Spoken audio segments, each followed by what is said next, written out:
Live from the ABC 7 Broadcast Center, this is ABC 7 Breaking News.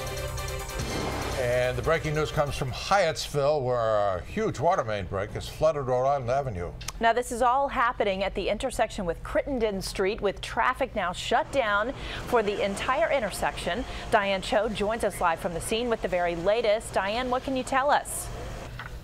Well, Allison, Leon, you can see there is a massive water main break out here behind me right now. Crews are out here assessing the damage, but there is a steady stream of water gushing out from underneath the road because of this water main break. This is one of the largest ones that I've seen personally here, affecting a pretty busy highway, especially during rush hour traffic. You can see it is steadily just going right down the road here, all the way down the road to where police have blocked off that area at 41st Place. We're not far from the police station right now, but there is a steady stream of water again flowing down the street. It almost looks like a small river just flowing down the road.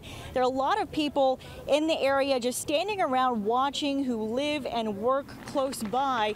Right now, again, we're still waiting to hear from the water company. There are still a lot of unknowns at this point as to how long it's going to take to make these repairs. Of course, as soon as we get some more confirmed information and we have any new developments for you, we will of course bring that to you live during the newscast. Reporting live from Hyattsville, Diane Cho, ABC 7 News.